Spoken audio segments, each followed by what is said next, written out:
Kumusta na kayo? Natanggap niyo na ba ang balikbayan box ha? Oo, ate. Ang saya nga ng mga pamangkin mo eh. Lahat ng sapatos kasa sa kanila. Mabuti naman kung ganon. Ate, yung anak ko palang si Ashley malapit na ang birthday. Nagre-request ng bagong iPhone eh. Hindi na ba ayos yung huling binigay ko sa kanya? Nung nakaraang taon pa yun, te.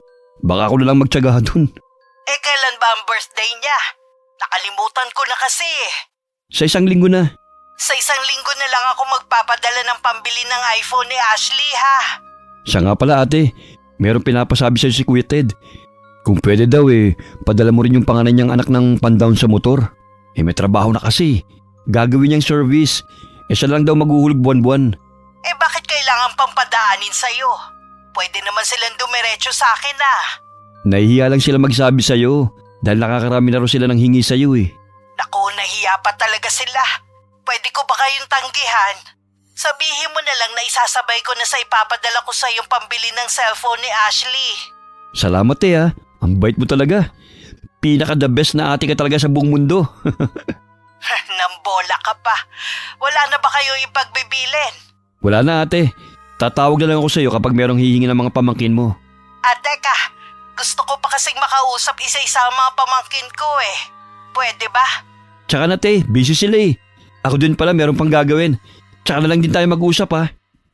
Teka lang Ronald. Binabaan na agad ako. Ay, hindi man lang naalala na kaarawan ko ngayon. Halos 30 taon na akong pabalik-balik dito sa Kuwait bilang OFW. Wala akong sariling pamilya dahil bilang panganay. Ginampanan ko na ang obligasyon ng aking mga magulang sa mga kapatid ko. Maaga kasi kaming naulila. Nang sabay mamatay sina tatay at nanay sa isang karambola sa highway. Happy birthday po, Manny Chona! Salamat Iha. Mabuti ka pa naalala ang birthday ko. Hindi po ba kayo binati ng mga kapatid at pamangkin ninyo? Busy kasi sila kaya nakalimutan na. Grabe naman na hindi nila naalala. Samantalang sila, kabisado ninyo ang mga birthday nila. Hanggang mamayang hating gabi pa naman ang birthday ko eh. Baka maalala rin nila akong batiin.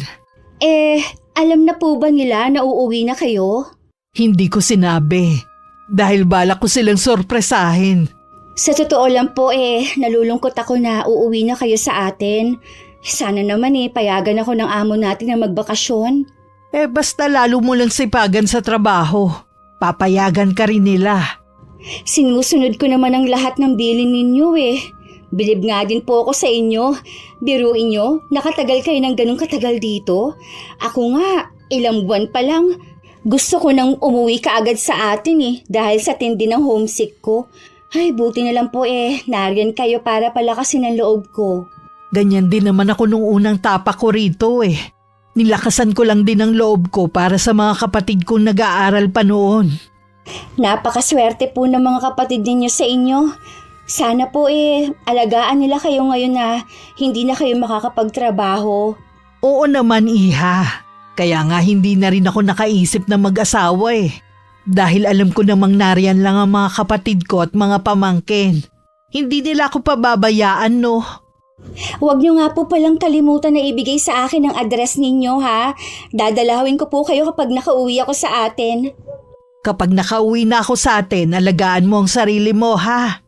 Huwag ka magpapalipas ng gutom. Mabuti nga mababait at hindi madamot ang mga amo natin Oo nga po Swerte natin sa kanila. Hindi lang yun. Isa sa mga mayayaman na pamilya dito sa Kuwait ang mga amo natin. Isa pa nga sa inaalala ko, sina Hesa at Aisha. Ayaw ipaalam sa kanila ng nanay nila ang pag-alis ko. Mabuti na lang nasa bakasyon sila sa araw ng pag-uwi ko. Sigurado po na malulungkot sila kapag umalis kayo. Mula ba namang bata kayo na ang nag-alaga sa kanilang dalawa. Sigurado, pipigilan nila kayo kapag nalaman nila ang balak nyo.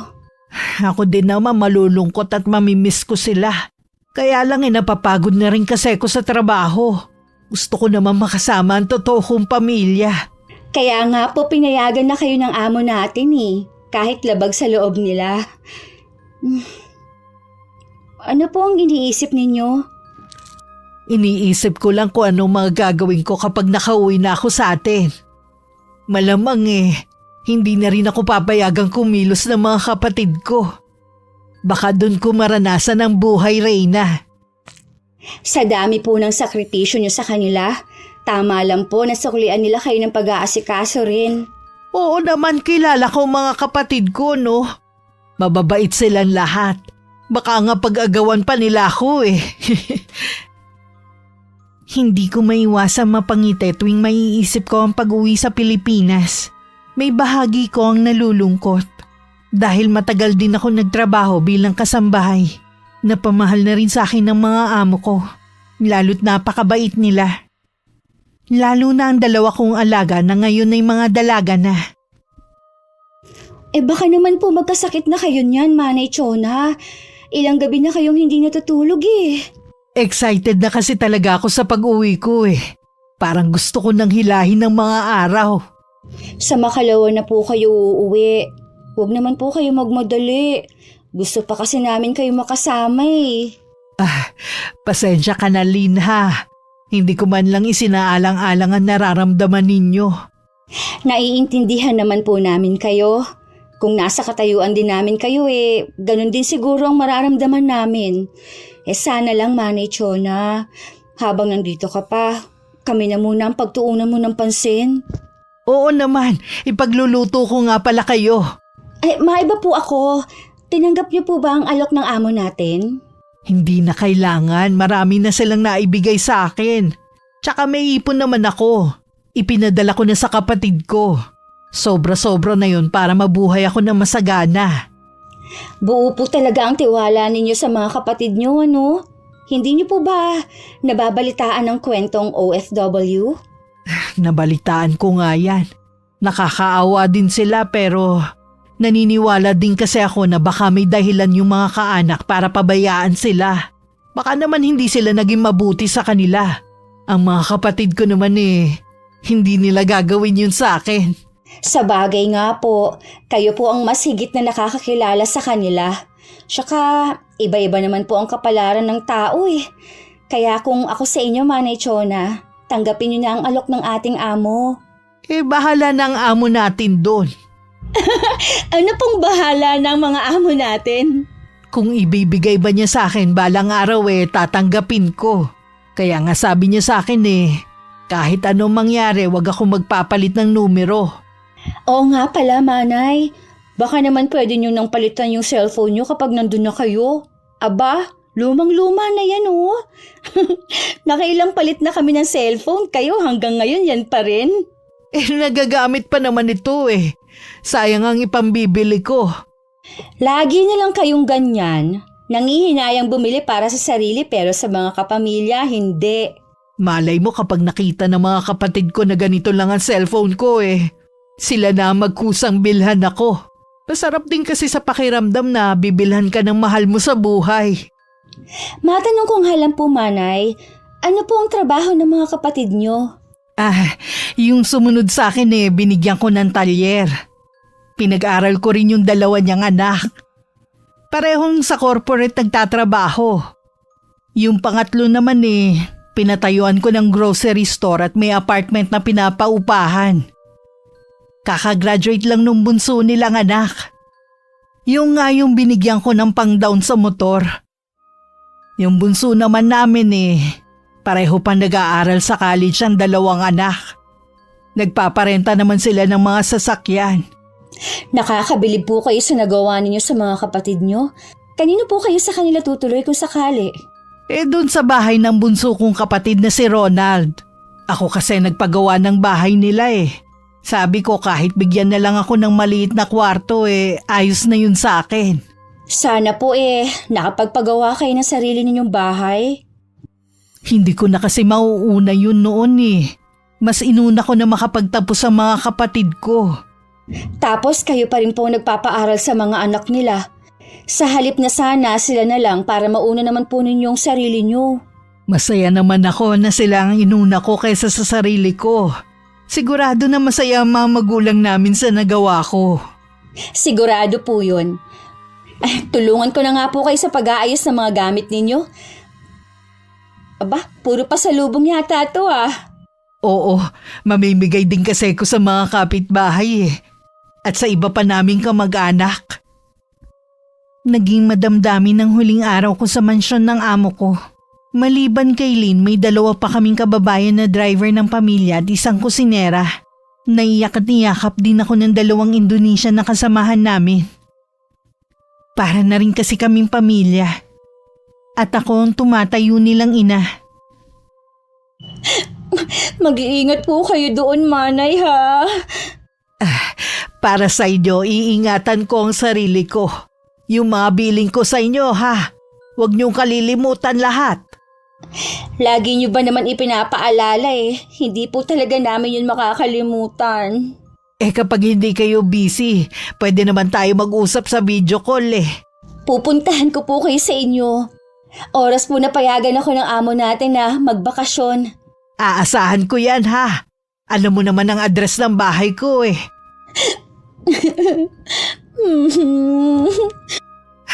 Pati tuloy ako naluluha na rin sa'yo Kanina ko pa nga pinipigilan dahil ayoko sana mamaga ang mga mata ko. Pasensya na po, Manay. Hindi ko lang po talaga mapigilan ng umiyak. Alam niyo naman po na kayo ang itinuturing namin na nanay dito Lalo na ako, na wala naman talaga nakagisnan na ina. Itinuring na rin kitang anak. Ikaw na ang pumuno sa pagkukulang ko, ha? Mamimiss kita kapag nasa amin na ako. Kaya pakiusap, ha? Huwag mong kalilimutan na tawagan ako kapag wala ka nang ginagawa rito. Opo, Manay Chona. Mahal ko kayong lahat. Kasama kayong lahat sa mga dasal ko. Sandaling nawala ang saya at excitement ko sa pag-uwi sa Pilipinas. Dahil sa nakikita kong lungkot sa mga mukha nila, isa-isa ko pa silang niyakap. At maging ang amo ko halos ayaw na akong pakawalan sa pagkakayakap niya. Hanggang sa loob tuloy ng sasakyan na maghahatid sa akin sa airport ay umiiyak ako. Halos 16 na oras din na naging biyahe ko. Kahit nakakaramdam ng pagod, masaya ako. Dahil sa wakas nakauwi na ako sa sariling bayan. Nakauwi na nga ako ng Pilipinas. Sa wakas makikita at makakasama ko na rin ang pamilya ko. Siguradong magugulat sila sa pagdating ko. Sumakay na lang ako ng taxi kahit mahal dahil sa dami ng bitbit ko. Habang lula na tinatahak na namin ang daan pa uwi, magkahalong kaba at excitement ang nararamdaman ko. O ano, sumagot na bang ate mo? Hindi pa nga Kahapon pa siya naka-offline. Hindi kaya may masamang nangyari sa kanya? Sira ka talaga, no? Anong mangyayari sa kanya dun Ang sarap nga ng buhay niya sa ibang bansa. Ngayon lang kasi nangyari na hindi siya sumasagot Dati naman kahit nagtatrabaho siya, naka-online pa rin siya. Hindi naman kasi mahigpit ang amo niya Baka naman isinama ng amo sa biyahe tapos walang signal sa pinuntahan nila. Sana nga ganun ang dahilan. Kailangan pa naman nila nanay ng pera sa 1 linggo at magpapacheck up na naman. Sigurado, meron na namang irereseta ang gamot ang mga doktor. Bakit kasi kailangan mo pang iaasa kay ate ang pampacheck up ng nanay mo? May pera ka naman dyan, di ba? May pinaglalaanan ako ng pera ko dito. Tsaka, marami namang pera ang ate mo Barya lang yun sa kanya, no? Kahit na. Hindi naman sila obligasyon ng ate ko Nahinto naman sa pag-uusap ang mag-asawa nang huminto ang taxi na sinasakyan ko sa tapat ng gate ng bahay. Nagkatinginan pa ang kapatid ko at ang asawa niya bago natataranta na sinalubong ako. Hindi rin sila magkandaugaga sa pagbuhat ng mga dala kong maleta. Kumusta na kayo? Parang gulat na gulat pa rin kayo Hindi kasi kami makapaniwala na nandito ka na. Oo nga ate. Hindi ka man lang nagpasabi. Hindi ka tuloy namin napaghandaan. Sinadya ko talagang hindi sabihin. Gusto ko kasi kayong sorpresahin Ang mga pamangkin ko. Nasa eskwelahan pa sila. Mamaya pang hapon ang uwi nila. Ay, ang sarap sa pakiramdam na nakauwi na rin ako dito sa atin. Iba talaga kapag nasa sarili kang bayan. Sigurado, mas masarap ang buhay ninyo sa ibang bansa. Nakikita naman namin ang mga post ninyo sa Facebook kung saan-saan na pala kayo nakakarating. Isinasama lang ako ng mga amo ko. Kung ako lang mas gusto kong maiwan sa bahay at maglinis. Mas nakakapagod kasi na sumama sa mga biyahe nila At least ate, nakarating ka na sa iba't ibang lugar. Yun nga lang talaga. Tsaka masaya din naman. Mga pasalubong ba mga to? Oo. Hintayin na lang natin ng iba bago ko ipamigay ang mga pasalubong. Naku, sigurado gutom ka na. O-order na lang ako para mabilis. Ano bang gusto niyong pagkain? Kahit na ano na lang ang orderin mo. Hindi pwedeng kahit na ano lang. Mahal, mag-order ka ng espesyal na putahit kakanin. Yun ang namimiss ni ate. Yung kakanin dito sa atin. Teka lang, mag-order na ako. Maiwan ko na muna kayo ha. Tatawagin ko na rin ng mga bata para pumunta dito. Ate, matagal ba ang bakasyon mo dito sa atin? Ang totoo niya, nag-resign na ako sa trabaho ko. Hindi na ako babalik sa Kuwait. Ha? Bakit naman te? May sakit ka na ba? Hindi mo na ba kaya magtrabaho? Wala naman akong iniindang sakit maliban sa rayuma ko. Gusto ko na rin kasing magpahinga sa trabaho. Biruin mo ba naman halos 30 taon na rin ako bilang OFW. Paano yung mga pamangkin mo? Hindi pa sila nakakatapos Mga anak mo na lang naman na nag-aaral. May negosyo naman kayo mag-asawa, hindi ba? Kaya nyo na silang pag-aralin. Sa bagay nga ate, gagraduate na rin naman ang panganay ko sa 1 taon. Bali si Ashley na lang ang pag-aaralin namin. Pasensya ka na te iniasa na namin sa'yo. Wala yun. Naiintindihan naman kita Nandiyan na pala sila ate at kuya. Dumating ang 2 pa naming kapatid at mga asawa nila. Kasama din ang iba ko pang pamangkin. Pagkatapos ng yakapan at batian, pinagkaguluhan na nila ang mga pasalubong ko. Nagkaroon din ng masayang kainan sa bahay. Dumalo rin ang iba naming mga kamag-anak. Malalim na ang gabi nang magsiuwian sila na malapit lang din naman ang bahay. Dahil pagod sa biyahe, tanghali na nakahiga pa rin ako. Tulog pa ba si Ate Chona? Oo, hayaan na lang natin siya magpahinga. Siguradong napagod yun sa haba ng biyahe. Binilihan ko ang ate mo ng mga isda. Baka magustuhan niya itong iulam. Inagahan ko talaga ang punta sa palengke para maabutan ko mga sariwang isda. Inilista ko nga pala mga binibili ko para bago umalis ang ate mo masingil mo ang mga ginastos natin habang nandito siya. Wala nang balak umalis si ate. Ha? Ano ang ibig mong sabihin? Wala na siyang balak magtrabaho sa Kuwait. May sakit ba ang ate mo? Tinanggal ba siya sa trabaho ng amo niya? Wala naman daw siyang sakit. Basta ang sabi niya napapagod na daw siya sa pagtatrabaho. Ang tagal na rin naman niya kasi sa abroad Wala naman pala siyang sakit. Nag-resign siya kaagad sa trabaho.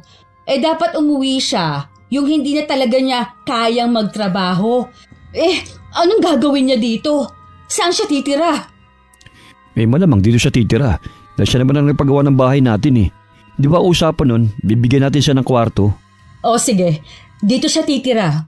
Ang tanong, ano nga ang gagawin niya? Huwag mong sabihin na hihilata na lang siya maghapon dyan sa kwarto. Tutulong naman si ate sa gawain dito. Hindi naman siya sanay na walang ginagawa Ganun na lang ba yun? Paano ang pagkain niya at iba pang gastusin? Baka naman meron pa siyang perang na itatabi. Imposible naman na walang ipon si ate. Hindi rin kasi nag-iisip ang ate mo, no? Hindi pa nga niya napagtatapos ng pag-aaral ang 2 nating anak Mabuti pa yung iba mong pamangkin na pagtapos niya. Huwag ka nga umasta ng ganyan. Baka marinig ka ni Ate Chona. Baka kung ano pang isipin niya. Siguraduhin lang niya na hindi siya magiging pabigat sa atin. Sinasabi ko sa'yo Ronald, iba ang ugali ko. Kung magiging pabigat rin lang siya sa atin, doon na lang siya sumiksik sa iba ninyong kapatid. Mas hindi hamak na mas marami silang pera kaysa sa atin. Kung makapagsalita ka naman parang hindi nakatulong si Ate Chona sa atin Siya nga ang dahilan kung bakit maginhawa ang buhay natin Mas malaki ang naging pakinabang ng mga kapatid mo sa kanya, no? Kaya dapat doon siya sumiksik. Siya nga ang nagpagawa ng bahay na ito. Tama lang na dito siya tumira. Sa kanya ba nakapangalan ng bahay na to? Di ba hindi? Kaya wala siyang karapatan dito. Tama na nga. Baka mamay gising na pala si Ate Chona, nadidilig tayo. Mabuti nga yon para alam niya kung saan siya lulugar. Kaya siguraduhin lang talaga niya na hindi siya pabigat sa atin dahil kung hindi, sisipain ko siya palabas. May 1 linggo na ako sa bahay. Nang mapansin ko malamig na pakikitungo sa akin ng hipag kong si Geraldine. Nag-umpisa lang naman ng hindi niya pagpansin nung magsabi siya na ipasyal at ipag-shopping ko silang mag-anak. May ginagawa ka ba? Wala naman, te. May kailangan ka ba? Itatanong ko lang sana kung galit ba sa akin ng asawa mo. Ilang araw na kasi na hindi niya ako kinikibo Ni hindi man lang magpasalamat sa akin na tumutulong ako sa gawaing bahay at sa pagluluto. Pagpasensya mo lang, te, si Geraldine. Tupakin talaga ang asawa kong yun Ayoko kasing nasa iisang bahay tayo Hindi tayo nagkakaintindihan. Katulad ng anak mo si Ashley. Hindi na rin ako pinapansin. Galit ba siya dahil hindi ko siya binilhan ng iPad? Yung si Dex galit din dahil hindi ko nabilhan ng motor. Ako nang humingi ng pasensya sa inaasal ng mga anak ko, te. Nasanay lang kasi sila na lahat ng hilingin nila, ibinibigay mo. Hindi mo ba sila mabilhan ng mga gusto nila? Kasi ate, mahinang negosyo ko ngayon Tapos ang mahal pa ng tuition fee nila dahil parang nasa private. Tapos wala naman akong katuwang sa pagpaparal sa kanila. Pasensya ka na ha. Wala na akong maibibigay pa Wala naman kasi akong ipon dahil sa inyo ko pinapadala. Gusto ko kasing maging maayos ang buhay niyong 3. Naintindihan ko, te. Magiging maayos din ang negosyo namin. At dito ko na rin kukunin ang mga panggastos dito sa bahay. Hindi ka ba tinutulungan ng 2 nating kapatid? Napakadamot naman ni na Kuya Ted at Ate Jolina. Akala mo nga kung sino Palibasa kasi, kontrolado na ng mga asawa nila mga pera nila. Hindi ganyan ang inaasahan ko. Ang billing ko sa inyo, magdamayan kayo sa lahat ng oras. Nakalimutan nyo na yata Malaki na pinagbago nila mula nung lumago ang mga negosyo nila. Samantalang galing naman sa iyo mga puhunan nila. Lahat naman kayo tinulungan ko. Dahil gusto ko mapabuti ang buhay ninyo. Pero hindi naman tama na dahil sa pera magkakalayo kayo bilang magkakapatid.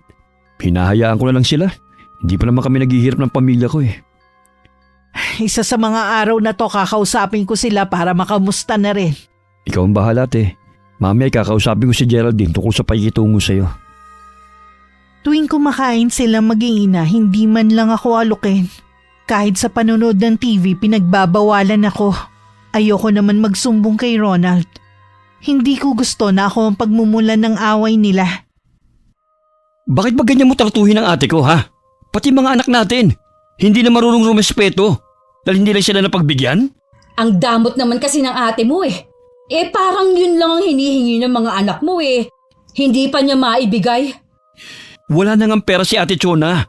Naubos na raw sa atin. Umaasa lang siya na kukupkupin namin siya magkakapatid. Bakit kasi umuwi siya dito kung wala naman pala siyang ipon? Tapos magpapakargo pa sa atin. Dapat doon siya sa 2 ninyong kapatid. Inaasahan nga ni ate na dito siya titira dahil siya nagpagawa ng bahay na ito. Hindi nga niya bahay to. Sa atin to.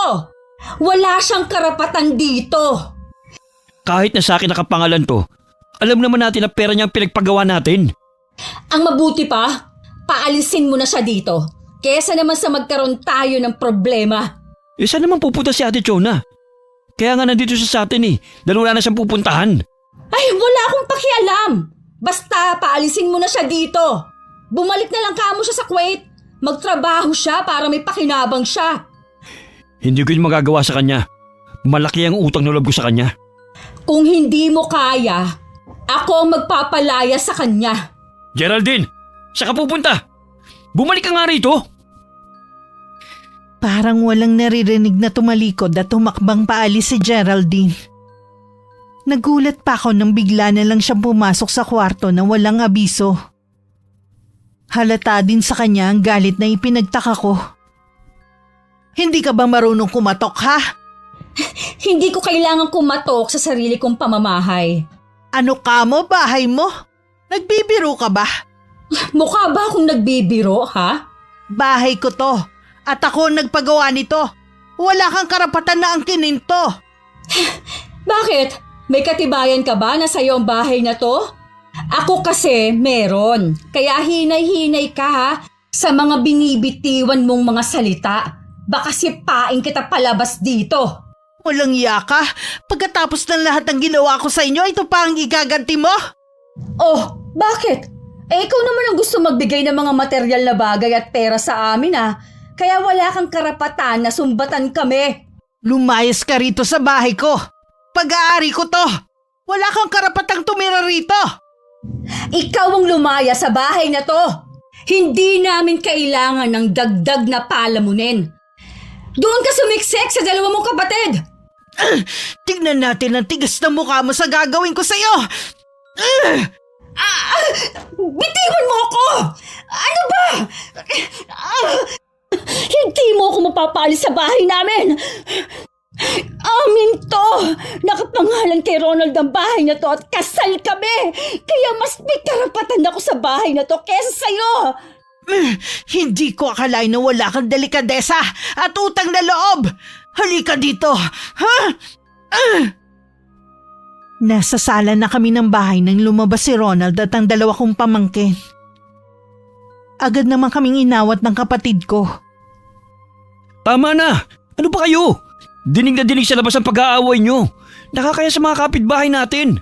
Yang asawa mo ang pagsabihan mo. Ang kapal ng mukha na palayasin ako. Samantalang siya ang sampid dito. Ikaw ang sampid dito.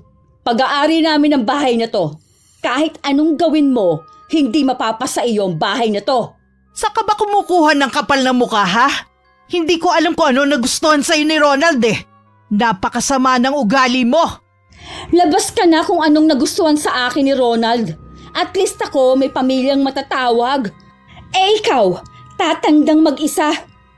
Oo nga pala, matanda ka na nga pala. Kaya pinagsisiksikan mo ang sarili mo sa amin. Natatakot kang mamatay mag-isa, kaya di bali nang maging pabigat ka sa amin. Masyado kang makasarili. Bastos ka! Walang modo! Dapat sa'yo pinadudugo ang bibig! Walang hiya ka? Bitiwan niyo ako! Kakalbuhin ko matandang yan! Tama na sabi! Iloyin nyo na muna dito ang mami nyo. Sumama ka na muna sa mga anak mo, Geraldine. Palayasin mo na yung kapatid mo dito!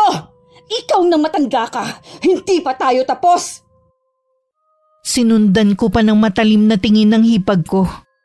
Habang hinihila ng magkapatid papasok ng kwarto nila. Nang balingan ko si Ronald para sitahin sa inasal ng asawa niya, agad niya akong pinahinto sa pagsasalita. Dahil sa nangyari, hindi na kayo pwede magsama sa isang bubong ni Geraldine. Hindi na talaga. Nakita mo naman ang ginawa sa akin ng asawa mo. Walang utang na loob. Saan mo ba napulot ang babaeng yun? Parang ka na lang ugali. Mas mabuti na doon ka muna kina Kuya Ted o Ate Jolina. Mas di hamak naman na mas malaki ang bahay nila kaysa sa amin. Tsaka, mas marami silang pera dahil magandang takbo ng negosyo nila kumpara sa negosyo namin. Ha? Ronald? Pinapaalis mo ko sa sarili kong pamamahay? Ate, nasa pangalan kong bahay na ito. Wala kang karapatan. Kung dahil sa'yo magkakagulo kami, mabuti pang doon ka na lang makitira kina Kuya Ted at Ate Jolina. Hindi ka nila tatanggihan. Dahil ikaw naman ang nagpaaral sa mga anak nila hanggang makatapos. Hindi ako tumutol nun nang sabihin mo na sa'yo mo ipapangalan ng bahay na to. Dahil may tiwala ako sa'yo na hindi mo to aangkinin. Bakit ngayon ako pa ang nawalan ng karapatan? Pasensya ka na ate. Pero kailangan kong piliin ang pamilya ko. Ihatid na kita kay Kuya Ted. At ako na rin ang bahala magpaliwanag. Bakit, Ronald? Bakit? May kasalanan ka rin naman te. Hindi ka muna nag-ipon bago ka umuwi. O di kaya nagtrabaho ka muna, total kaya mo pa naman Kaya lang naman ako umuwi na dahil gusto ko kayong makasama habang malakas pa ako. Pagkatapos ng mga sakripisyo ko sa'yo, ito lang palang mapapala ko. Ayusin mo na mga gamit mo te. Ihatid na kita kay Ate Jolina. Hindi na ba talaga magbabago ang isip mo, ha? Mahirap din sa akin ang desisyon na ito. Pero wala kasi akong pagpipilian. Aayusin ko lang ang mga damit ko. Gusto ko pa sanang magmatigas, pero nakita ko ang determinasyon sa mukha ng kapatid ko. Awang-awa man ako sa sarili. Nagkaroon naman ako ng pag-asa na ako ang kakampihan ni Jolina. Pero ganun na lang ang pagkabigla ko. Dahil tumanggi siya na doon ako tumira. Ang katwiran niya ayaw daw ng asawa na merong ibang tao sa bahay nila. Ganon din ang katwiran ni Ted. Pakiramdam ko para akong bagay na pinagpapasapasahan nila. Bakit kasama mo pa rin siya? Akala ko ba dadalhin mo siya kina Kuya Ted at Ate Jolina? Ayaw nilang tanggapin si ate. Ang dami nilang dahilan. Keso ayaw daw ng asawa ni Ate Jolina na may ibang tao sa bahay nila. Si Kuya Ted, ganun din ang dahilan. Keso wala ng kwarto para kay ate. Alam nila na hindi maganda ang takbo ng negosyo natin. Sa atin pa talaga isisiksik ang kapatid nyo? Bakit mahirap kayong kupkupin ako? Dahil ba sa wala na kayong pakinabang sa akin? Dahil wala na akong maibigay, ha? Maling nga yata na bumalik ako rito. Akala ko sabik din kayong makita at makasama ako. Nagkamali pala ako. Ngayon mo lang naisip kung kailang nandito ka na. Mabuti pa magpahinga ka muna. Saan mo siya patutulugin? Sa kwarto niya dati? Hindi na siya pwede dito sa loob ng bahay natin. Saan mo naman balak patulugin si ate, ha? Doon siya sa bodega, sa likod ng bahay. Pero... Huwag ka nang tumutol. Dahil kung hindi, sa kalye siya matutulog. Huwag na niyang ipaglaban ang bahay na to dahil wala siyang magiging laban sa atin. Tandaan mo, Geraldine. Lahat ng masamang ginawa mo babalik sa'yo ng doble. Huwag ka nang manakot pa. Pasalamat ka nga At tinanggap ka pa rin namin sa bahay na to. Kung inihintay mong magpasalamat ako sa'yo dahil sa pagpayag mong patirahin ako sa sarili kong pamamahay, hindi ko gagawin yon. Hindi ko nahihintayin ang pasasalamat mo. Pero bilang kapalit ng pagtira mo dito sa bahay namin, pagsisilbihan mo kami. Ikaw ang maglalaba at maglilinis dito. Tutal yan naman ang trabaho mo sa Kuwait Sobra naman yata yan. Anong sobra? Tama lang naman. Wala naman siya inaakit ng pera dito Aba, hindi biro na magdagdag ng palamunin dito sa bahay Hindi na makataong gusto mong gawin sa kapatid ko Sige, gagawin ko na lang kung anong gusto ng asawa mo. Huwag na huwag kang magsusumbong kahit kanino sa nangyayari sa'yo dito. Dahil pulis ang kapatid ko. Pwedeng-pwede kitang ipadampot na lang basta sa kanya. Si Ronald na nagdala ng mga gamit ko. At hinatid na niya ako sa sinasabi ng asawa na bodega sa likod ng bahay. Maliit lang yon at may papag. Nanliit ako bigla sa mga nararanasan ko. Bigla ko tuloy naalala ang buhay ko sa Kuwait. Kahit hindi ko kadugo ang mga kasama ko, parang pamilya ang turingan namin. Ate, pasensya ka na Sumunod ka na lang kay Geraldine. Iba kasi ang ugali ng kapatid niyang pulis baka kung ano pang gawin niya sa'yo. Kaya pala ganun ang ugali ng asawa mo Malakas ang kinakapitan niya. Magiging komportable ka naman dito kahit maliit. Lagi ko itong nililinis para hindi pa mahaya ng ahas at mga daga. Bigla ko naalalang sinabi sa akin ng kasamahan ko sa trabaho. Tama siya sa lahat ng mga sinabi niya. Pero hindi ako naniwala sa kanya. Tungkol saan? Tungkol sa mga OFW. Na pagkatapos magsakripisyo alang-alang sa pamilya, iiwan din pala kapag wala ng pakinabang. Hindi mo kami pwedeng sumbatan dahil kinupkup ka pa rin namin. Dapat sina Kuya Ted at Ate Jolina ang sumbatan mo. Para saan pa? Hayaan ko na lang na usigin kayo ng konsensya ninyo. Hindi ka naman namin pinilit na gampanan ng papel ang mga magulang natin Ikaw naman ang nagkusa na pag-aralin kami at isakripisyo ang sariling kaligayahan. Ginawa ko lang yon dahil mahal ko kayo. Di bali nang wala akong marating sa buhay. Basta makapagtapos kayo at mabigyan ko ng magandang buhay. Ibig bang sabihin ako lang ang nagmamahal sa inyo? At wala kayong pagmamahal ni Katiting sa akin? Mahal ka rin namin. Pero sana maintindihan mo na may kanya-kanya na kaming pamilya. Kaya hindi ka namin pwedeng i-priority. Bumalik ka na sa bahay niyo. Baka hinihintay ka na ng asawa mo. Kung kaya mo pa naman magtrabaho, mag-apply ka ng kasambahay para may sarili kang pera. Kesa naman nandito ka lang. Sigurado mamaltratuhin ka lang ng asawa ko. Ganun ka ba kahina para hayaan lang na gawin yun sa akin ng asawa mo? Hindi sa lahat ng oras lagi ako nandito sa bahay. Hindi ka naman niya sasaktan sa harapan ko. Pero paano nga kapag wala ako? Ayos na sa akin ang ganito. Ang mahalaga lang naman sa akin nakikita kita at nakakasama. Sa inyong tatlo, ikaw ang pinakamalapit sa akin. Dahil bata ka pa noon at walang muwang nung mawala ang mga magulang natin. Nagpapasalamat ako sa pag-aarugwa mo sa akin mula nung bata ako. Sana lang huwag mo na lang laging binabanggit ang bagay na yan para konsensyahin kami. Huwag kang mag-alala. Huli ko na itong babanggitin sa'yo. Salamat naman kung ganun. Magpahinga ka na. Tsaka na lang tayo mag-usap. Nang mapag-isa tsaka ko lang ibinuhos ang luha na kanina ko pa pinipigilan. Buong buhay ko nun lang ako naawa ng husto sa sarili ko. Sana naging makasarili na lang ako noon. Lahat ng sakripisyo at pagmamahal parang basura lang na itinapon ng mga kapatid ko. Buong gabi kong iniyakan ang nangyayari sa akin. Para kanino yung pagkain na yan? Kaya Ate Chona, dadalhan ko muna siya. Sigurado na gutom na siya. Dapat bago siya kumain, magtrabaho muna siya dito sa bahay. Gagawin niya yan pagkatapos ng almusal. Baka naman mamihasa siya na puro kain lang ang gawin dito. Kagaya na namihasa tayo sa mga padala niya. Nakalimutan mo na ba? Nakinabang ka naman ah. Lahat tayo nakinabang pero bakit tayo lang ang dapat kumupkup dun sa kapatid mo? Hingan mo dapat ng panggastos ang ate at kuya mo. O di kaya magtrabaho siya. Malakas pa naman siya. Sinabihan ko naman siya na magtrabaho para may sarili siyang pera. Magtatanong-tanong ko sa mga kakilala kung saan siya pwedeng pumasok kahit kasambahay. Sa malayo siya dapat mamasukan, hindi dito sa lugar natin o sa malapit lang. Baka mamaya kasi, magkwento siya na inaapi natin. Sisiraan pa tayo ng kapatid mo Usapin ko rin ulit ang mga kapatid namin. Baka may alam silang trabaho. At yung ang sinasabi mo na panggastos. Mabuti naman sumang-ayon ka. Ang laki-laki ng gastos natin sa dalawa nating anak Puro sa tuition fee na nga lang napupunta ang kita natin Sayang nga lang at umuwi na agad kasi ang ate mo. Yan ang itinakagalit mo kay Ate Chona? Wala nang susuporta sa mga anak natin sa pag-aaral? Oh, bakit? Malaking tulong naman talaga sa atin Kaya nakakainis.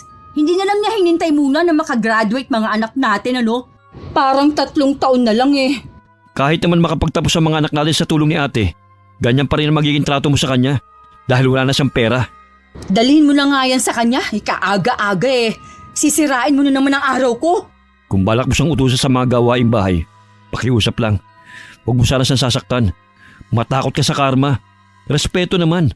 Lalo't mas matanda siya sa'yo. Hindi naman totoo ang karma. Di sana noon pa nakarma yung mga kapatid mo. Bahala ka kung ayaw mong maniwala. Basta yung bilin ko Oo na. Akala ko pinakamahirap na ang mga muhan sa ibang bansa. Hindi pala. Pinakamahirap ang pagsilbihan ng sariling pamilya. Hindi lang mabigat ang mga gawaing bahay. Maging ang masasakit na salitang matatanggap. Hoy, isama mo nga ito sa mga nilalabahan mo. Kailangan matuyo yan Gagamitin niya ni Ashley bukas. Pwede bang kumain muna ako? Kanina pa kasi ako nagugutom Pasado 3:00 na, wala pa akong tanghalian. Hindi ka pa nga nakakatapos Gusto mo na agad kumain. Kung binibilis-bilisan mo lang kasi ang kilos mo, sana marami kang trabaho ang natatapos. Tinapay at kape lang kasi ang inalmusal ko Kaya halos wala din akong lakas para kumilos. Hindi naman kasi ko sanay na yun lang ang kinakain ko. Ang sabihin mo, tamad ka lang. Puro pahinga ang gusto mo. Hanggat hindi ka nakakatapos maglaba dyan, hindi ka pwedeng kumain. Maawa ka naman sa akin Nanginginig na talaga ako sa gutom Kahit mahimatay ka pa sa gutom dyan, hindi kita bibigyan ng pagkain. Kung gusto mo, kumain ka ng papel. Para maibsan ang gutom mo. Maawa ka naman sa akin, Geraldine. Wala ka ba nanay Hindi mo man lang ba naiisip na malagay din siya sa ganitong sitwasyon? Hindi mangyayari ang sinasabi mo dahil masarap ang buhay ng mga magulang ko. Bilog ang mundo. Hindi sa lahat ng oras lagi kang nasa ibabaw. At ikaw ang laging mga ape. Tandaan mo sanang sinabi kong to. Bumalik ka na nga sa paglalaba mo kaysa sa kung ano-anong sinasabi mo. Huwag mong ubusin ang pasensya ko Kung ayaw mong ingudngud kong mukha mo dyan sa nilalabahan mo. Bastos ka talaga! Wala ka talagang galang sa katulad kong mas may edad sa'yo. Wala akong nagawa kundi ang ituloy na lang ang paglalaba ko. Kahit nanginginig na ang kamay ko sa gutom. Matinding pagpipigil lang sa sarili para hindi ko kainin ang bula sa harapan ko. Sinulyapan ko ang pinto. Alam kong nakalak yun sa loob para hindi ako makapasok. Mula nang sa bodega ako natutulog. Tuwing naglilinis na lang ako nakakapasok sa ipinagawa kong bahay. Kahit nung makatapos ako sa paglalaba, hindi rin ako naalalang pakainin. Nagkasya na lang ako sa pag-inom ng tubig para maibsan ang gutom ko. Ate, tulog ka ba? Ikaw pala. Pasok ka. Nagpapahinga lang ako. Katatapos ko lang kasi maglaba eh. Kararating mo lang ba? Oo, dinalhan kita ng pagkain. Salamat naman dinalhan mo ko. Kanina pa kasi ko hindi kumakain eh. Pwede ko na bang kainin? Oo naman te, may pagkain naman sa bahay eh. Ba't hindi ka kumukuha dun? Bawal kasi kung pumasok sa loob ng bahay niyo eh. Lagi rin nakalak ang pinto. Sana naman eh. Kahit sa pagkain, wag niyo naman akong pagdamutan. Sa akin naman lahat ng trabaho eh. Hindi ko talaga kayang nalilipasan ng gutom. Huwag ka mag-alala te. Sasabihan ko si Geraldine. Siya nga pala. Kinausap ko si na Kuya Ted at Ate Jolina. Ano ang napag-usapan ninyong magkakapatid? Tungkol ba sa akin? Oo. Nakiusap kasi ako sa kanila na kupkupin ka rin nila kahit ilang buwan lang sana. Pero ang titigas ng mga muka. Ganon din ang gusto nila. Magtrabaho ko na lang muna dahil kaya mo pa naman daw. Ay ang problema.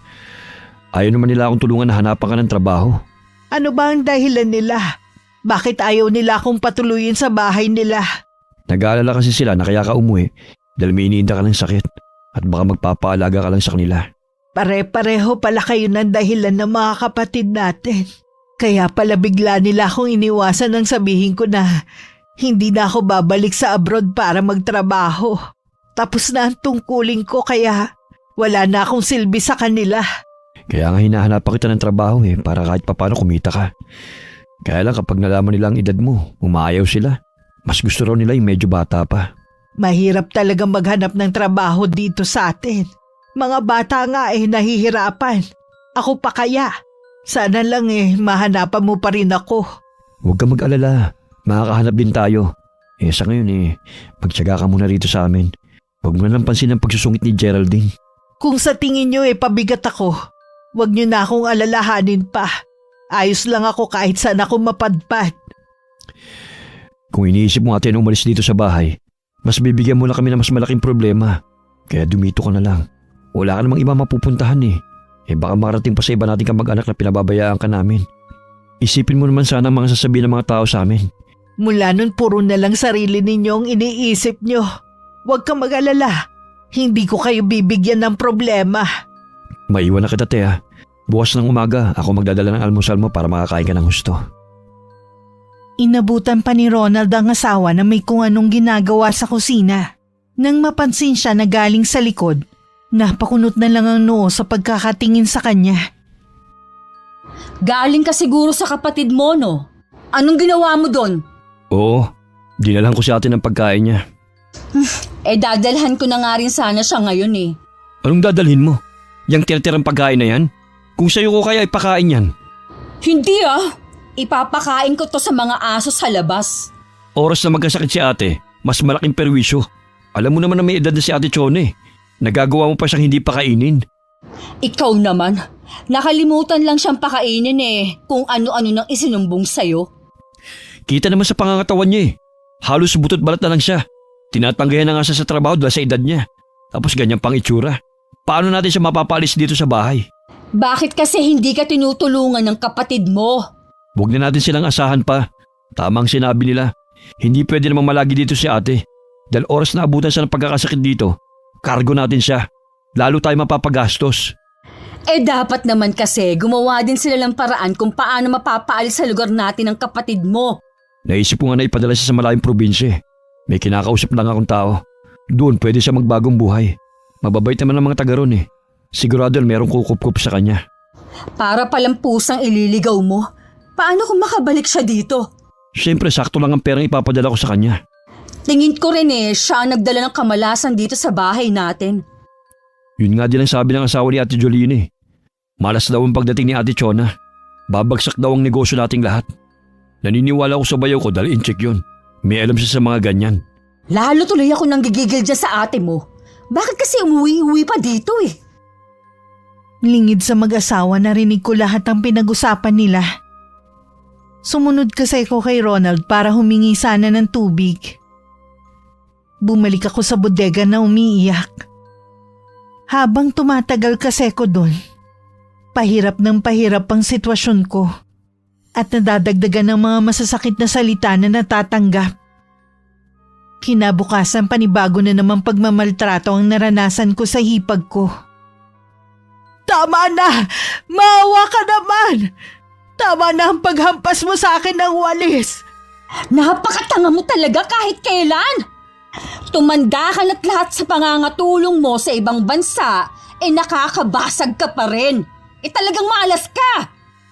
Hindi ko naman sinasadya Nadulas lang sa kamay ko. Pasensya ka na. Masama lang talaga ang pakiramdam ko Nagdadahilan ka pa? Ang sabihin mo, tanga ka! Alam mo bang mahal yan? Anong babayad mo dyan, ha? Hindi ka na nga nakakatulong, perwisyo ka pa. Marami naman ako naibigay sa inyo.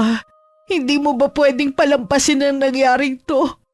Nanunumbat ka pa sa mga ibinigay mo, ha? Kusa mo yung binigay kaya wala kang karapatan na isumbat sa amin. Wala ka talagang kwenta. Maawa ka sa akin. Hinang-hina na ako. Sana nga namatay ka na lang para mawala na rin kami ng problema dito sa bahay. Huwag ka mag-alala.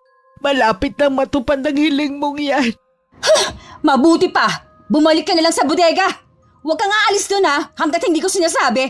May darating akong bisita at ayokong makita ka nila. Oh, sige na. Ano ba tinatanga-tanga mo dyan? Alis na! Iika-ika naglakad pabalik sa bodega. Nakaramdam pa ako ng pagkahilo. Kaya sandali akong sumandal sa hamba ng pinto. Diyos ko po, bigyan niyo pa po ako ng konting lakas. Nang makarating ako sa bodega, kinuha ko ang tinatago kong cellphone. Natatakot kasi ako na baka pati yun kunin ng hipag ko. Sakto naman na meron tumatawag sa messenger.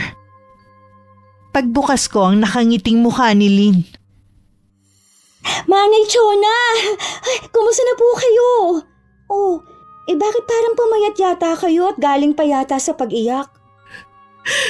Lynn, ayoko na. Pagod na ako. Sana hindi na lang ako umuwi dito sa amin. Bakit po, Manay? Ano ang nangyari sa inyo dyan? Tama ka. Totoong kwento ng mga nararanasan ng mga OFW. Pagkatapos ng mahabang sakripisyo nila sa pamilya, ni isa, wala man lang mag-alaga. Mas masahol pa sa hayop ang trato nila sa akin. Gusto pa nila ako iligaw na parang pusa. Anong klaseng mga kapatid ang mga yan? Pagkatapos sa mga ginawa ninyo sa kanila, yan pang igaganti nila? Kung alam lang nila kung gaano sila kaswerte sa inyo. Ang hipag ko nagpapahirap sa akin ng husto. Gusto niya na akong mamatay. Hindi ko alam kung bakit ganun na lang ang galit niya sa akin. Mauna na lang kamo siya. Walang utang na loob. Salamat tumawag ka. Ikaw talaga ang gusto kong makita sa huling sandali. Baka kasi hindi na ulit tayo magkita sa personal. Huwag po kayong magsalita ng ganyan. Hintayin niyo po ako, ha? Pupuntahan ko kayo dyan. Gaya ng pangako ko sa inyo. Napakalayo mo, Iha. Hindi ka agad makakapunta rito. Nandito na po ako sa atin. Kagabi po ako dumating. Kahit na pagod pa po ako sa mahabang biyahe, pupuntahan ko po kayo, Manay. Hintayin niyo ako, ha? Sige, Iha. Sunduin mo na ako. Ayoko na rito. Gusto ko na lang magpakalayo-layo. Hindi man lang nila masuklian ng pagmamahal at respeto ang ginawa ko sa kanila. Puro sama ng loob lang ang ibinigay nila sa akin. Magbabayad sila sa ginawa nila sa inyo. Sisiguraduhin ko po yun, Manay Chona. Huwag na po kayo matakot. Pupuntahan ko na po kayo. Hindi na ako matatakot at mag-aalala dahil nandyan ka na. Bigla akong nabuhayan ng pag-asa pagkatapos ng pag-uusap namin ni Lynn. Nahiga muna ako dahil hindi pa rin nawawala ang hilong nararamdaman ko. Panay ang dasal ko rin sa isip na sana maging ligtas si Lynn sa pagpunta sa akin. Bakit ka umiiyak? Sino bang kausap mo? Sabi ko na nga ba eh. Kaya hindi ako mapakali. May masama na palang nangyayari kay Manny Choda. Mabuti na lang inutusan ako ng amo namin dahil hindi siya makontak. Anong lagay ng kaibigan mo? Sa nakita ko po, sobrang payat po niya. Umiiyak din po siya at gusto nang umalis sa bahay ng kapatid niya. Hindi po maganda ang trato sa kanya. Sasamahan na kita sa pagpunta sa kanila. Gusto ko rin kasi makasigurado. Makasigurado po saan? Kung siya ang babaeng nang iwan sa akin, dahil mas pinili niyang gampanan ng obligasyon sa mga kapatid. Medyo kahawig na kasing nasa litrato na ipinakita mo sa akin Yun po bang babaeng minahal ninyo bago nyo nakilala ang inay? Oo, kung siya nga, gusto ko siyang tulungan. Nakakagalit din na malaman na pagkatapos ng sakripisyo niya sa mga kapatid niya, yun pa ang igaganti sa kanya.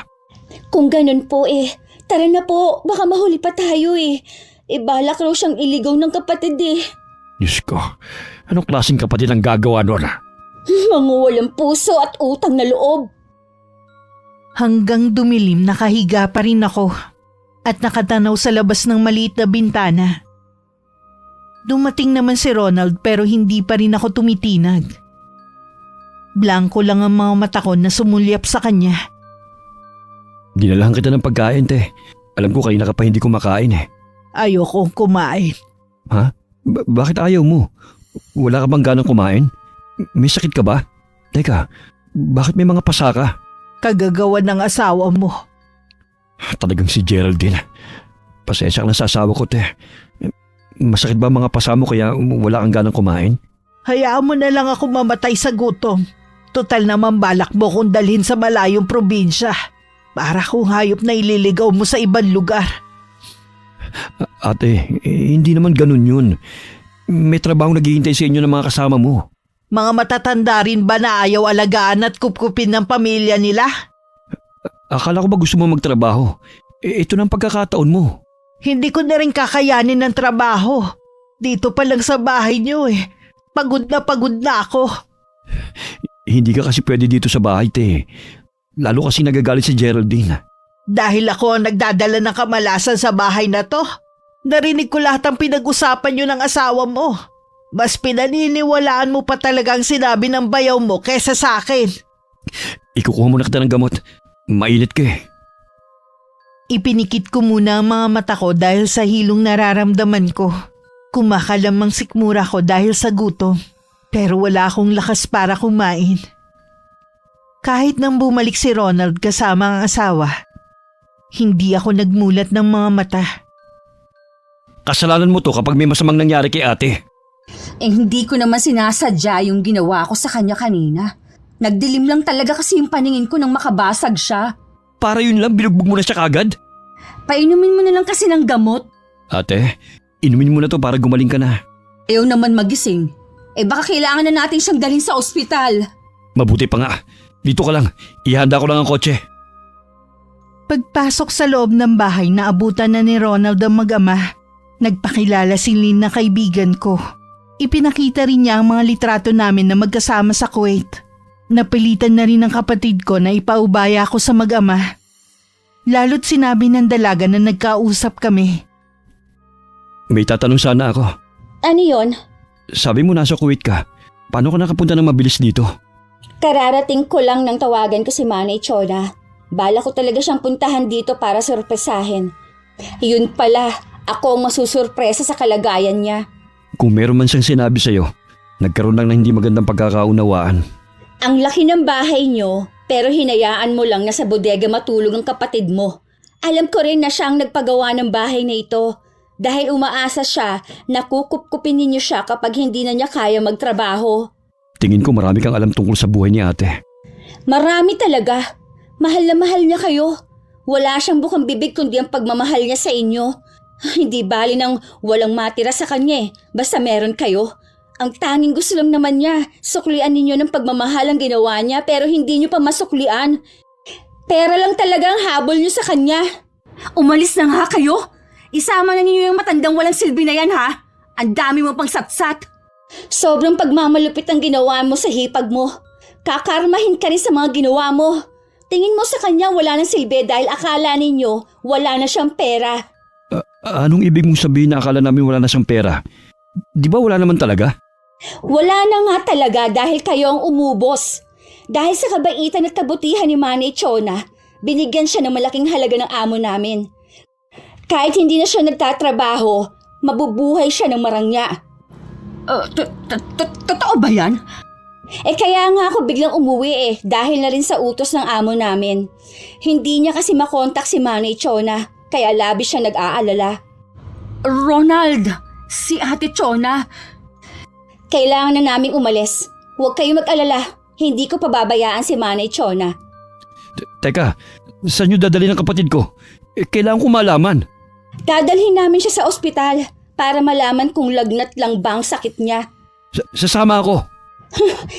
Sumunod ka na lang, hindi ka namin maaaring pasakayin sa dala naming sasakyan. Sumama nga hanggang sa ospital si Ronald. Pero hindi ko siya pinalapit sa akin. Hindi ko rin maalis ang tingin ko sa matandang lalaking kasama ni Lynn. Pamilyar kasi siya sa akin. Ricardo, ikaw nga. Ako nga. Akala ko hindi mo na ako makikilala. Hindi kita makakalimutan kahit gaano pa katagal. Kumusta ka na? Ayos lang. Ako nga ang dapat mangamusta sa iyo Kita mo naman ang naging kalagayan ko ngayon. Nagulat nga ako dahil ang layo ng itsura mo ngayon sa mga litrato na ipinapadala mo sa akin, Lynn. Noon pa naghihinala na ako na kilala kita. Kaya nang sabihin ng anak ko na pupuntahan ka niya, hindi na ako nag-atubili na sumama. Anak mo pala si Lynn. Napakabait at malambing na bata. Wala na nga siyang bukang bibig kundi ikaw. Salamat nga pala sa pagdadala niyo sa akin dito sa ospital. Akala ko talaga hindi na ako tatagal. Hindi yun pahihintulutan ng Panginoon. Balak mo bang magsampa ng kaso? Hindi na. Mas gusto ko na lang lumayo at mamuhay na hindi sa kanila umaasa. Nagpapasalamat na lang ako na nangyari to para makilala ko ang pamilya ko. Kaya ka pinagpala dahil napakabuti mong tao. Hintayin mo si Lynn ang magsabi sa'yo. Siguro maganda ang sasabihin ni Lynn. Nakangiti ka kasi Maganda talaga dahil makakatulong yun sa pagbabagong buhay mo. Ganun ba? Nasaan ba si Lynn? Nasa labas lang siya at may inaasikaso. Papasok na rin yung mamaya. Nang mga sandaling yun, kausap ni Lynn ang kapatid ko sa labas ng kwarto kung nasan ako. Nasa maayos na ang lagay ni Manay Chona. Pwede ka na umuwi. Gusto ko sana siyang makausap. Ayaw kanyang kausapin. Sinabi niya na tinatapos na niyang koneksyon sa inyo. Sana naman respetuhin ninyo ang kagustuhan niya. Hindi maaaring gusto niya. Pamilya niya pa rin kami. Pamilya na kahit kailan, hindi siya trinato ng maayos. Ang asawa ko lang naman na nagmamaltrato sa kanya Lagi ko namang sinasaway si Geraldine. Nagmamalasakit ka lang naman sa kanya ngayon dahil alam mong may pera na siya. Bakit pa ayaw mo kong palapitin sa kapatid ko, ha? Kung ipipilit mo ang gusto mo, tatawag kami ng pulis. Kukumbinsihin din namin na magsampa ng kaso si Manay Chona. Hindi magagawa ni Ate Chona na sampahan kami ng kaso. Kilala ko siya. Hirap ng pinagdaanan niya sa inyo. Sa palagay mo, hindi pa niya yun maiisip para lang makagante? Babalik ako kasama ang mga kapatid ko. Kami ang pamilya ni Ate Chona. Dapat sa amin siya, hindi sa inyo. Lumalabas talaga ang pagiging swapang ninyo pagdating sa pera, no? Wala ka ng pakialam pa. Basta babalik ako. Hindi mo pwedeng itago ang kapatid namin. Nang makauwi sa bahay, nadatnan ni Ronald ang dalawa naming kapatid at pamilya nila. Siguro sinabi na ni Geraldine ang lahat. Maging sila labis na nanghihinayang. Iisa lang ang kanilang pasya. Ang bawiin ako. Kung sobrang yaman ng amo ng kapatid mo, naku, siguradong malaking ibinigay sa kanya. Sa tagal ba naman niyang nanilbihan sa pamilyang yun? Sa tingin ko hindi na natin mababawi si Ate Chona. Wala na siyang tiwala sa atin. Subukan nyo lang na suyuin ng mga kapatid mo. Malay mo sumama, di ba? Kasalanan mo lahat to eh. Kung naging mabuti lang sana ang trato mo kay ate, hindi niya pipiliin na mag-amang yun. Huwag mo na akong sisihin pa, nangyari ni. Malay ba natin na magiging milyonarya ang kapatid mo? Baka alam din ni Ate Chona ang plano ng amo niya. Baka sinadya niyang huwag sabihin sa atin para subukan tayo. Imposible kasi na wala siyang ipon at inubos siya sa atin. Huwag na nating isipin pa yan. Ang importante, maibalik natin si Ate Chona dito. Hindi na lang sana ako nakinig sa bayaw ko. Buwisit talaga. Sana solo lang natin si ate. Pangako, kapag bumalik ang kapatid mo, magiging mabait na ako sa kanya. Kung babalik pa nga siya. Nang dumalaw ang mga kapatid ko sa ospital, hindi ko sila hinarap. Nagkagulo pa nga dahil sa pagpupumilit nilang makuha ako. Labis naman ako nagtataka sa nangyayari. Nang makalabas sa ospital, tumuloy kami sa bahay ng mag-ama. At dun pinagtapat ni Lynn ang lahat. Kaya pala pinag-aagawan na naman ako ng mga kapatid ko eh. Salamat at hindi niyo ako binigay sa kanila. Pagkatapos po ng mga ginawa nila, mahirap na po magtiwala. Maayos na rin naman ang mga buhay nila eh. Hindi na nila ako kailangan. Sa pagkakataong ito, sarili ko naman ang uunahin ko. Kung gusto niyo po, dito na po kayo sa amin tumira. Hayaan natin si Chona magpasa sa bagay na yan. Ayokong isipin mo na baka interesado rin kami sa pera mo. Kahit kailan hindi ko yun iniisip. Kayo ang nagligtas sa buhay ko. At kilala kita noon pa. Salamat at nagtitiwala ka sa amin. Ang gusto ko ay gumaling ka kaagad para maharap mo na ang bago mong buhay. Gusto ko po bago ako bumalik ng Kuwait magaling na kayo. Gusto ko po kasi kayong makasama sa pamamasyal bago ako umalis. Para sa inyo magpapagaling agad ako. Magpahinga na po muna kayo ha. Doon lang po muna kami sa labas ni tatay. Sigurado po makakatulog kayo kaagad dahil sa gamot na ininom ninyo. Nang maiwan ako mag-isa, ilang sandali lang inantok na nga ako. Hindi ko na rin namalayan ang pagsilip sa akin ni Lynn. Mahimbing na pong natutulog si Manay Chona. Makakapagpahinga na rin siya. Hindi ko lubos maisip ang pinagdaanan niya sa kamay ng mga kapatid at hipag. Hindi po ako matatahimik hanggat hindi ko na ipaghihiganti si Manay. Alam ko ang naglalaro sa isip mo. Huwag mo nang ituloy yan. Ipaubay na lang natin sa may kapalang lahat. Hindi rin magugustuhan ni Chon ang gagawin mo kung sakali. Sige na nga po. Lingid sa kaalaman namin, itinuloy pa rin ni Lynn ang plano niyang pagkulam sa hipag ko.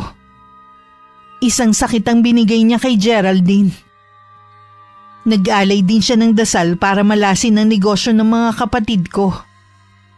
Namana niya ang pangungulam sa yumaong lola niya. Bakit ka sumisigaw? Ronald, ang buhok ko, naglalagas. Hindi ka dala sa shampoo? Matagal ko nang gamit yun. Ngayon lang nangyari to. Hindi ko na alam kung bakit naglalagas ang buhok mo. Hindi kaya may malubhang sakit ako. Huwag ka mag-isip ng ganyan. Ang lakas-lakas mo't malusog pa. Magpatingin na kaya tayo sa doktor. Kesa naman sa nag-aalala ako. O sige, magbihis ka at hihintayin kita rito. Hindi pa man natatagalan, sumigaw na naman ang hipag ko. Kaya napatakbo na naman sa loob ng kwarto si Ronald. Bakit ka na naman sumisigaw? Naubos na lahat ng buhok ko. Kalbo na ako. Tingnan mo, ang daming tumutubo ng mga bukol. Ano bang nangyayari sa akin? Hindi ko rin kayang ipaliwanag kung ano yan. Magbihis ka na, pupunta tayo sa ospital. Natatakot ako. Pwede bang dyan ka lang? Oo, dito lang ako. Kahit ang mga doktor nahihirapan matukoy kung ano ang sakit ni Geraldine. Hanggang maubos ang lahat ng pera nila mag-asawa. Hindi rin nila nalaman ang tunay na karamdaman ng hipag ko. Pasensya ka na ha, dahil sa sakit ko.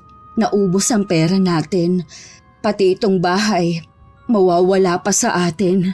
Kung nandito lang sana si Ate Chona, Hindi niya tayo pababayaan. Sinubukan mo na bang lumapit sa mga kapatid mo? Oo, pero wala rin silang maitutulong. Pareho kasi silang minalas. Hindi nila alam kung bakit nalugi ang negosyo nila. Sunod-sunod din ang mga problema nila sa pera. Para bang isinumpa tayo. Karma siguro sa atin ito. Dahil sa ginawa natin kay Ate Chona. Dahil sa kanya, kaya tayo nagkaroon ng bahay at negosyo. Pero tinalikuran natin siya sa panahon na kailangan niya tayo. Naisip ko rin yan. Unti-unting binabawi sa atin ang lahat. Dahil naging malupit tayo sa kanya. Alam niyo na ba kung saan nakatira si Ate Chona? Sabi ni Kuya Ted, nasa bahay siya nung Ricardo. Sabi ni Kuya, nobyo daw yun ni ate dati. Iniwan daw yun ng kapatid namin dahil kami ang pinili niya. Mas gusto niya magtrabaho para matustusan ang pangangailangan namin. May pagkakataon pala siya na maging masaya. Pero kayo pa rin talaga ang pinili niya. Alam mo bang hindi nakapagtapos si ate? Pero kaming tatlo pinatapos niya. Katwiran niya, ayaw niya mabuli kami. Pero siya, hinayaan kong insultuhin mo sa harapan ko pa mismo. Patawarin mo ako sa mga nasabi ko sa kanya. Nagsisisi na ako sa lahat ng masamang nagawa ko sa kanya. Tama siya. Bilog ang mundo. Hindi sa lahat ng oras. Ako ang nasa ibabaw. Mag-iipon lang ako ng lakas ng loob at hihingi ako ng kapatawaran sa mga nagawa ko sa kanya. Lumipat na lang sa mas maliit na apartment ang pamilya ni Ronald. Napilitan na rin magtrabaho ang mga anak para makatulong sa gastusin sa bahay at sa pagbili ng gamot ng kanilang ina. Totoo ba ang balita na nagpakamatay si Kuya Jack? Oo, nagpamatay nga ang bayaw ko kagabi. Bakit naman niya yun ginawa? Sabi ni Ate Jolina, ayaw daw na maghirap. Kawawa naman sina Ate Jolina. Hindi man lang nagpakatatag ang asawa. Maaari pa naman silang makabawi eh. Malaki rin ang utang nila. Sa kagustuhan na may salbang negosyo, nangutang sila. Eh, laki pa rin ang kailangan nilang bayaran. Parang mababaliw na nga ang kapatid ko sa pag-iisa sa mga problema nila eh. Pera ang problema nating lahat. At isang tao lang ang pwedeng tumulong sa atin. Hindi ko pala nabanggit sa'yo. Sinubukang lumapit ni Ate Junina sa kapatid namin. Pero tinanggan siya na tulungan. Ang sabi lang sa kanya ni Ate Chona, tapos lang obligasyon niya sa amin. Kung ganon, mapapahiya ka rin kapag lumapit ka. Hindi naman ako hihingi ng tulong eh, kundi hihingi ng kapatawaran. Kung kaya ko nga lang eh, sasama din ako. Kaya lang araw-araw na lang akong pinapahirapan ng karamdaman ko. Pakiramdam ko, may sariling buhay ang mga bukol ko sa ulo. Sinisip-sip nila lahat ng lakas ko. Tuwing tumitingin ako sa salamin, ang pangit ko na. Hindi na ako magtataka kung ipagpapalit mo na ako sa iba. Hindi ko magagawang ipagpalit ka. Kayo ng mga anak natin ang buhay ko. Wala akong planong dagdagan pa ang problema ko. Kung parusa man ito sa akin, matagal ko nang tinanggap. Naging masama naman talaga ako eh.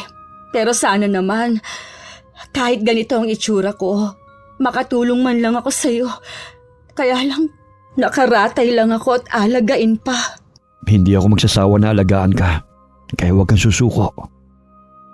Habang naghihirap ang mga kapatid ko, masaya naman ako sa piling ni Ricardo.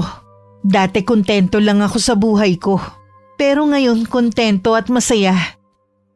Nakabalik na rin si Lynn sa Kuwait. Tatapusin na lang daw niya ang 2 taon bago umuwi.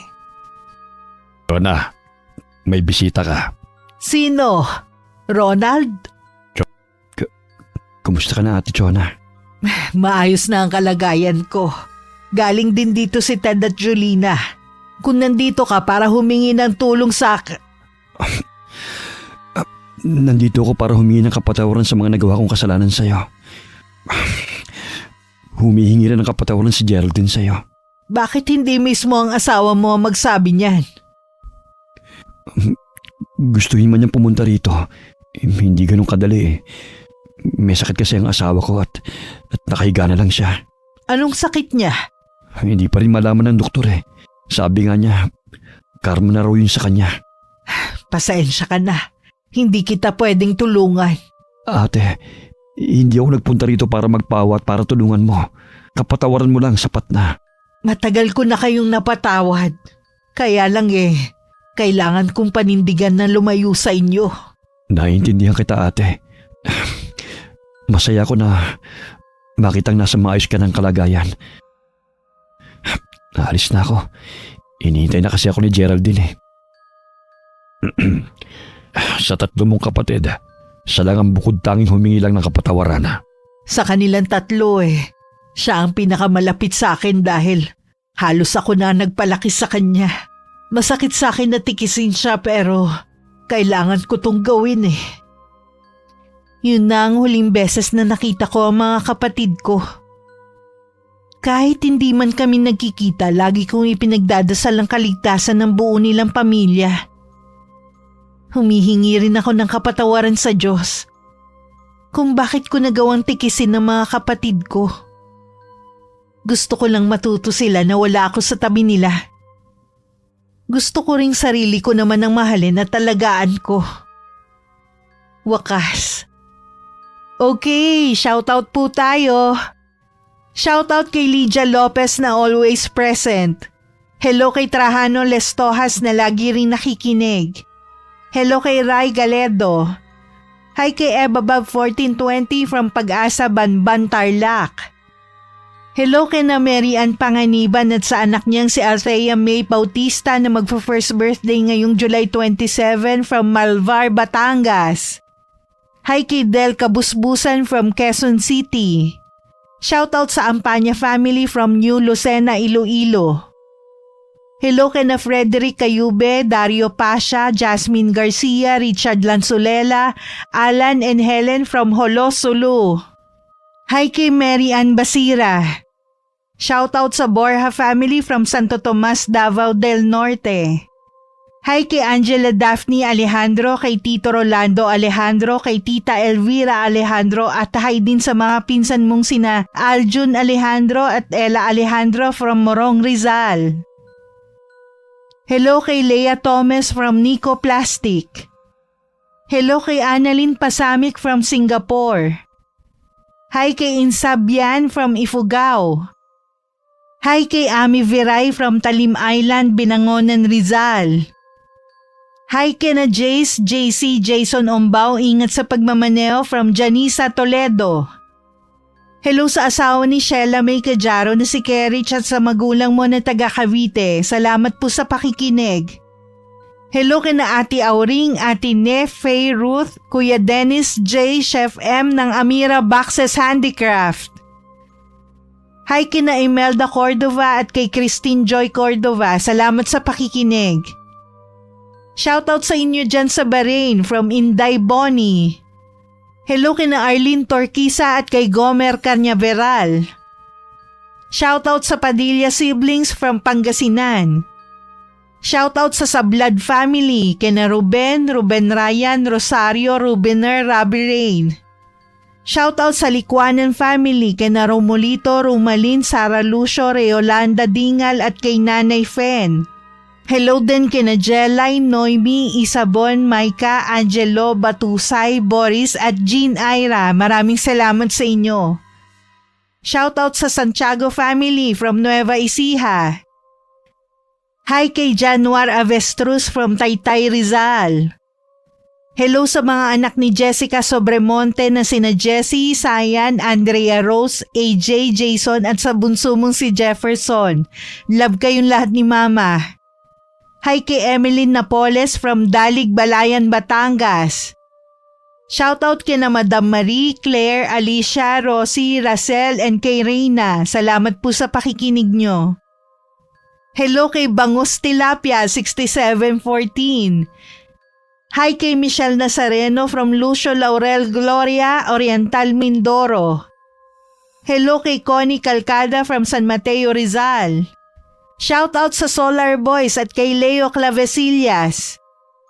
Hi kay Archie Porras from Cabadbaran City, Agusan del Norte. Maraming salamat sa lagi mong pakikinig. Hello kay na Michelle Mahusay, Aldrin Esteler at Kenneth Esteler ng El Nido, Palawan, Esteler. Hello kina Michelle Mahusay, Aldrin Esteller at Kenneth Esteller ng El Nido, Palawan. Maraming salamat po sa inyo. Hi kay Narshil Amdroa. Hello kina Amor Rada, Donald Gok at Leo Fer Bourbon from Saudi Arabia. Hi po sa bago nating listener na si Marie Louie Candy Mesa. Happy 13th birthday kay Rian Crizel Guerta. Shoutout sa Lopez family from Bicol from Claire of Quezon City. Hi kay John Del Cacha from Calamba. Shoutout sa Marfil family from Parañaque City. Hello kay Aiza Muñez from Qatar. Hi kay Nene Gayas from Mandaluyong. Hello kay Lady Dam. Hi kay Evelyn Graho, salamat po sa pakikinig. Hi kay Marisa Villanueva from Italy. Shoutout sa Acros family and Tumaliwan family from Tuguegarao. Hi kay Josefina Fuelias from Pasig City. Hello kay Virgie Oliquino from Angono, Rizal. And shoutout sa Inaria family na lagi pong nakikinig. Maraming salamat po sa pagsuporta nyo at pakikinig. Hanggang sa susunod, ingat, God bless. Kumusta na kayo?